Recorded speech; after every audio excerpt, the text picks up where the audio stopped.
आज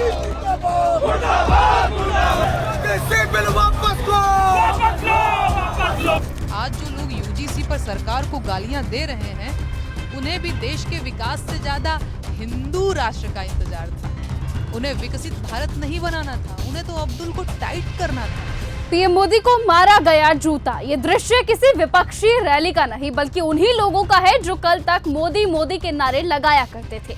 यूजीसी के नए नियम ने कुछ ऐसा तूफान खड़ा किया कि सत्ता के सबसे पक्के समर्थक ही आज सड़कों पर उतर आए। पुतले फूंके गए, जूते चल रहे हैं और वही सरकार कटघरे में खड़ी है जिसकी वो अंधभक्ति किया करते थे। सवाल ये नहीं कि जूता मारना सही है या गलत, ये तरीका निंदनीय है। सवाल ये है कि वर्षों तक बेरोजगारी, महंगाई, हिंसा, शिक्षा और लोकतंत्र पर चुप रहने वाले लोग आज अचानक से क्यों जाग गए। सरकार यूजीसी को समानता और भेदभाव खत्म करने का कदम बताती है तो वहीं एक वर्ग इसे अपने अधिकारों पर हमला कहकर काला कानून बताता है।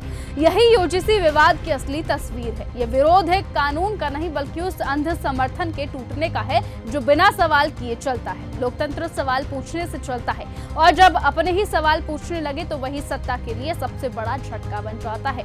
ऐसे में लोक गायिका नेहा सिंह राठौर का ये तंज भी सामने आया। वो कहती हैं कि यूजीसी कानून ने अंधभक्तों का नशा उतार दिया। दरअसल पूरे हालात का सार है। इतनी हैरानी की बात है ना कि पिछले 11 सालों में देश के पर्यावरण से लेकर लोकतंत्र तक और इकोनॉमी से लेकर शिक्षा व्यवस्था तक सब कुछ तहस नहस कर दिया गया।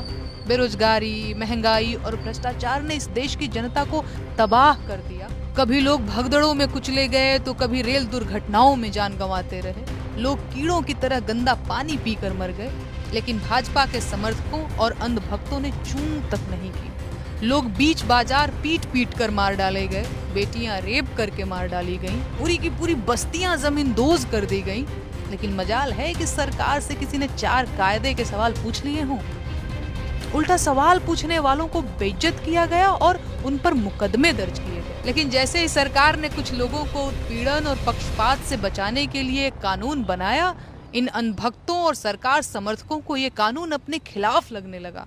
इनका सारा देश प्रेम और राष्ट्रवाद किनारे लग गया और ये लोग सरकार को लगे गरियाने। मेरा यकीन कीजिए, अगर विरोध की यही ऊर्जा देश के बाकी जरूरी मुद्दों पर खर्च की गई होती, इसी तेजी से सरकार से उसकी जिम्मेदारियों पर सवाल पूछे गए हो, तो आज देश की 80 करोड़ जनता सरकारी खैरात के भरोसे जिंदा न होती। सच ये है कि सरकार के अब तक के समर्थन के पीछे देश प्रेम और देश के विकास जैसी भावनाएं थी ही नहीं।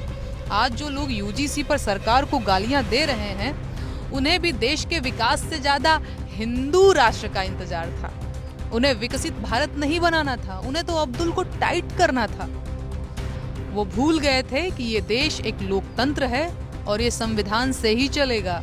यूजीसी कानून सिर्फ इसलिए जरूरी नहीं था कि उससे शिक्षण संस्थानों में समानता का मूल्य स्थापित होगा, बल्कि यूजीसी कानून इसलिए भी जरूरी था ताकि सरकार के अंध समर्थकों की मूर्छा टूटे। उनका ये भ्रम दूर होना जरूरी था कि ये देश उनकी अवैध मांगों से चलेगा। उन्हें इसका आभास होना भी जरूरी था कि भाजपा हिंदुत्व की नहीं, वोट बैंक की राजनीति करती है।